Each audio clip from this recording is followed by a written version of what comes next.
beloved, my friend and my leader, Jeremy Corbyn.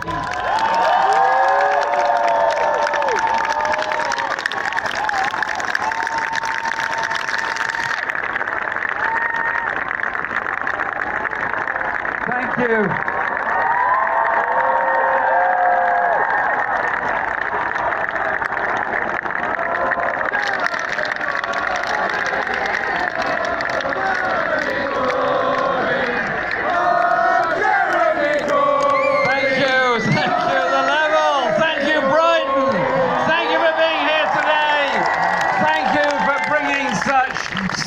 Such energy and such determination to our party, our movement and our society.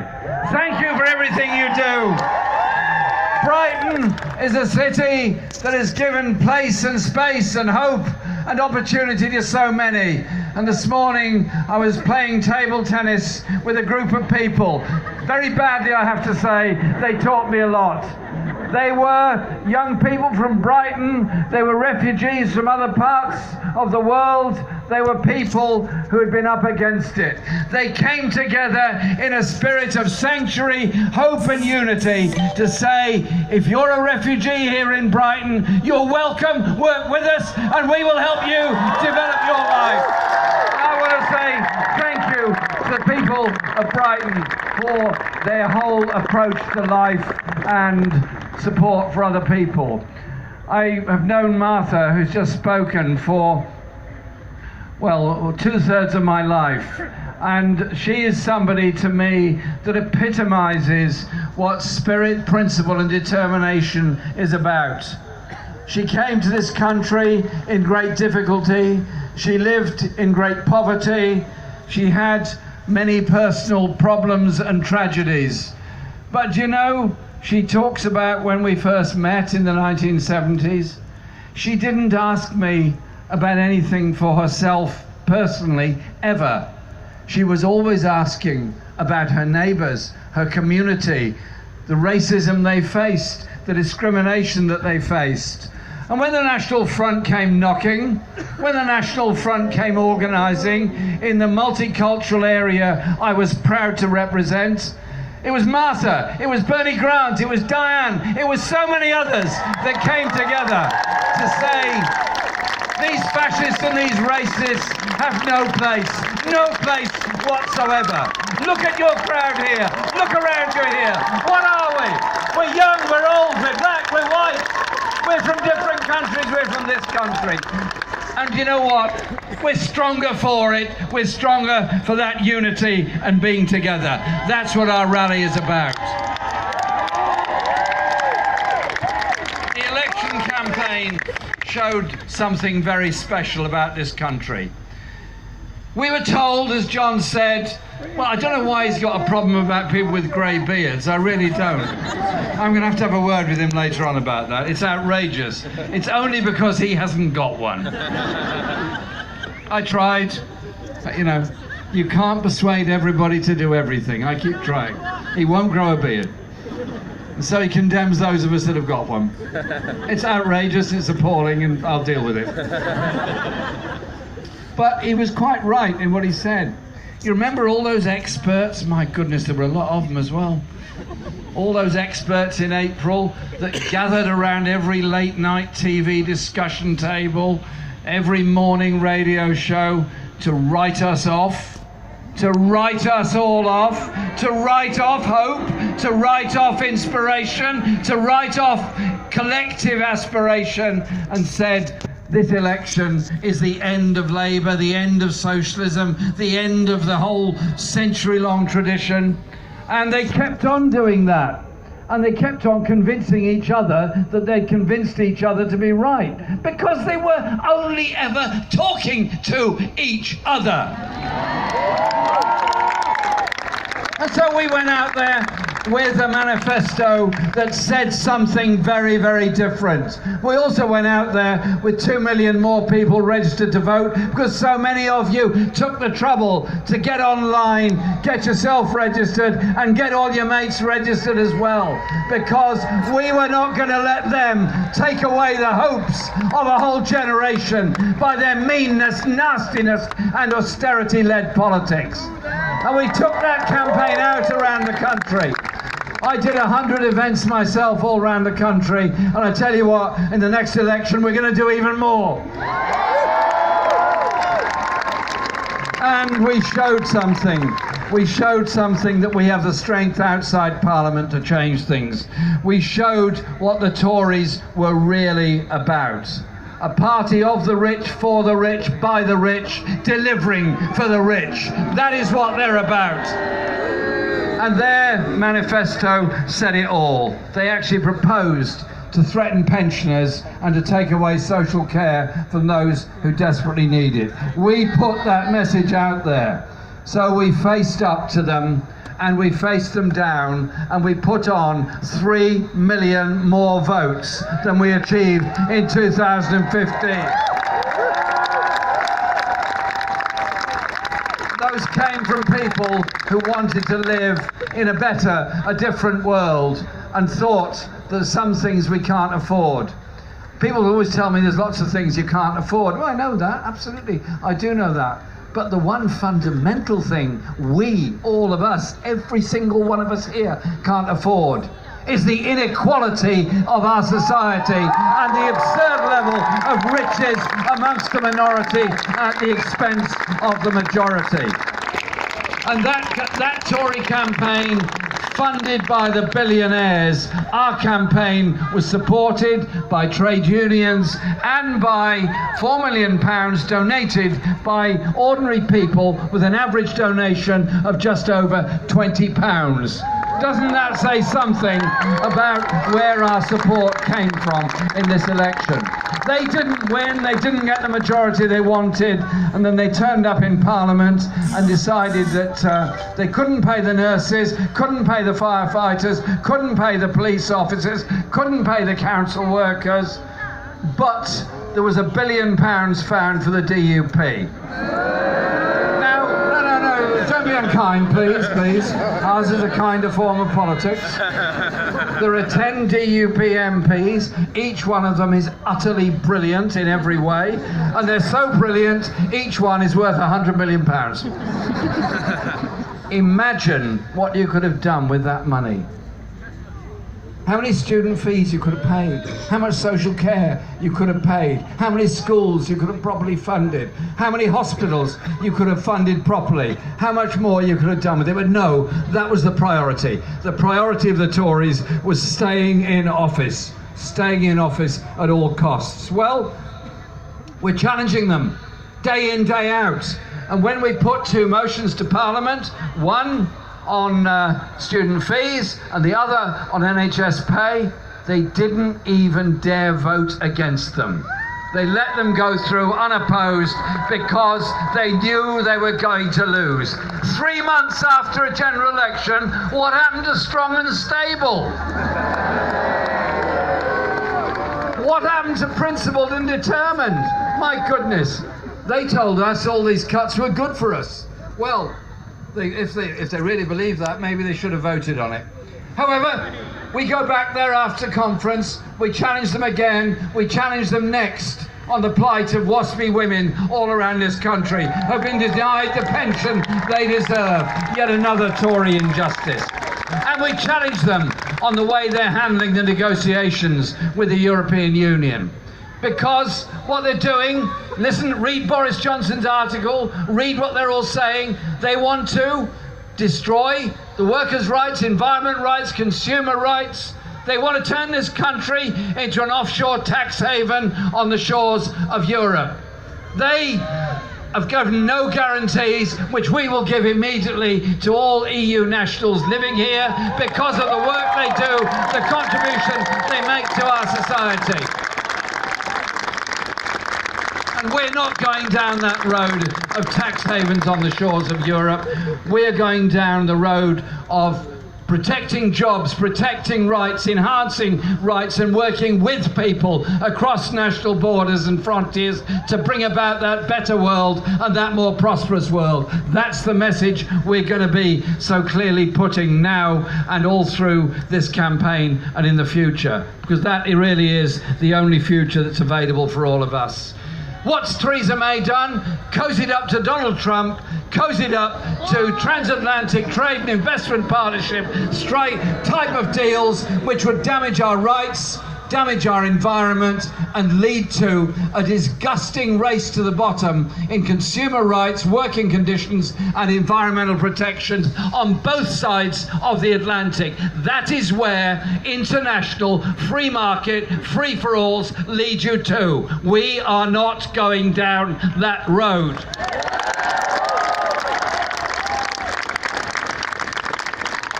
And whilst we're on the subject of Donald Trump, I'm sorry about this. I don't want to ruin your evening. No. I don't want to ruin your evening. I just quite simply say this. If you just cozy up to do a sort of cozy trade deal with Donald Trump, it's not going to work. It's going to damage all of us. And we have to say, we want to live on one planet. There is, as far as I know, only one planet that has human life on it. Donald Trump may know different. He's an incredibly well-informed man, he may. But so far the evidence is pretty thin on that subject. And so a Labour government would pick up the phone to Donald Trump and say, the Paris Climate Change Agreement came about not just because of those intensive 3 weeks negotiations that went on in Paris, but because of 50 years of environmental campaigning by people all over the world that were concerned about their rivers, their forests, their air quality, their seas, and wanted to leave a world in a better order for the future rather than a worse one. They wanted to live in a sustainable world. Off the coast of Brighton, you see that wind farm. Surely that is a message of what we can do. We can do without damaging our environment or our planet. And so we work together on putting policies forward for the future. Policies forward for the next election, policies forward in our party. In the election campaign, we made it clear we wanted an education system properly funded that's there for all. We wanted to end the scandal of $9,000 a year student fees in university, college fees and adult fees, and the loss of educational maintenance allowance, which has been so damaging to so many working class kids who haven't got into college or university because they couldn't afford to stay. So we will invest that money. We have a National Health Service that is the greatest achievement of our lifetime. Health care free at the point of use is a human right for all. It's under threat. It's under threat from privatisation, from underfunding, under threat from the mental health crisis, under threat from the social care crisis. There is no other way other than properly funding it. Selling off bits of land, trying to reorganise it endlessly in order to save bits of money here and there is not the answer, any more than privatising aspects of it or selling off particular services, in some cases to companies that run them and then have the temerity to place their profits in some tax haven somewhere else. Think it through. Our money into our NHS ends up somehow or other in a tax haven. It's not right and not happening. And so we'll fight on that, and we'll fight to end the scandal of the mental health crisis in this country by challenging the stigma, but also properly funding the support that all those people suffering, and a quarter of us do or will in our lifetime. We can and we will do it. There's so much that we have to do, so much we have to do. I just want to say a couple more things. Brighton is a wonderful place, and but you also notice in Brighton, as in Bournemouth, as in Hastings, as on the streets of London, Birmingham, Manchester, Newcastle, Glasgow, Edinburgh, you name it, what do you see every night? The sadness of homeless people looking for somewhere to live, looking for somewhere to survive. They are not the cause of the housing problem. They're a symptom of a housing problem that this government has failed to address. And so it is about building more council housing with lifetime tenancies and not saying some or other council housing is out of date and out of time. All those families that were rehoused after the destruction of the Second World War in council houses with lifetime secure tenancies benefited from it. All those that were rehoused in the 60s and 70s of the building that went on then benefited from it. It's the Thatcherite grab of making money the idol we should all follow rather than the social needs of the community come first that is the root cause of the problem we faced. So I'm determined, with your help, we'll develop not just the overall policy, but the detailed policies of what we want to achieve decency for all in housing and, if I may say so, regulation. Proper regulation of the private rented sector. But we also have to have an economy that grows and expands and that there are good quality jobs for the future. That's why we are committed to a national investment bank, while we're committed to regional investment agencies, while we're committed to investing in high-tech, sustainable industries in the future.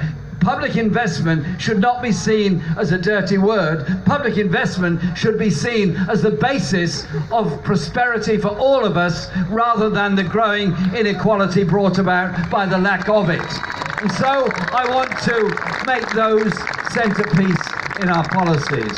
And I'm not afraid to say, and I'm sure nobody on this platform would disagree with me, that public ownership of our railway system would be a great benefit to Brighton. Say, I really do admire Southern Railways. I really do admire Southern. No, this is a very serious point.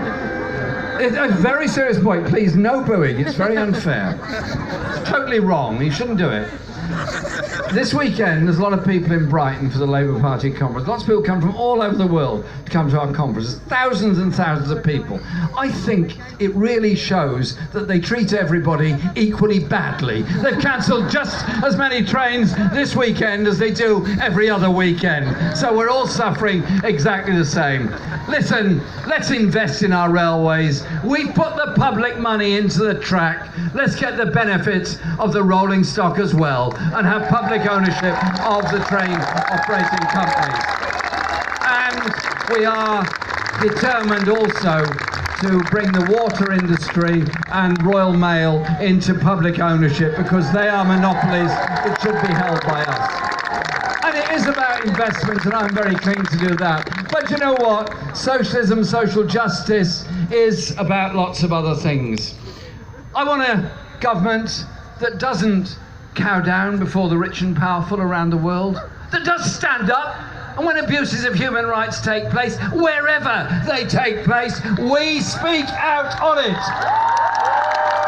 Be it Saudi Arabia or anywhere else, we speak out on it. Because the refugee crisis is caused by injustice, caused by poverty, but also caused by abuses of human rights. Let's rebrand ourselves as a party that's out there on human rights, justice, peace and democracy all around the world. The victims of war have to be supported. The wars of the future must be prevented. That surely has to be the right way forward. But it's also about rights at work and rights everywhere else that we'll be campaigning on. But it's also about the creativity that's there in all of us. And Brighton is such a place of such creativity. When children grow up, they learn to crawl, they learn to walk, they learn to speak, they learn music, they learn song, they think of poetry, they start painting, they start acting, and their imagination, their creativity runs all over all wild all over the place, and it's wonderful to see. I want all of our children to have those chances. So I want all of our children to be able to get music lessons and art in schools and support for theatre and creativity, because the human being is naturally creative. And so it will be a Labour government that will invest in the arts. It will be a Labour government that won't bow down before the Murdoch empire whenever it raises its head. And we want access to that creativity that's there in all of us. That's what we're really about. Tonight, we're at a rally just before the Labour Party conference is held. I don't think there's ever been an event like this to start conference off before. And I first went to a Labour Party conference many, many years ago. And what a fantastic atmosphere it is. Because we're a movement, we're a party, we're a society determined to do things differently. It's determined to change things, determined to conquer inequality and injustice in our society and be that force for change in the world. And that is what's different. We showed during the election campaign people coming together in a creative ambition for the collective good, a creative ambition to ensure that every child is able to develop to the fullest of their potential. Every person that needs care and support is given that care and support when they need it. A society that genuinely cares for all, rather than the arid, nasty individualism that we inherited from the Thatcher era. So our party, us, are a movement for social change. You don't achieve that change just by what you do in those frenetic few days or weeks before an election. You achieve it by the debate and the conversation that we have.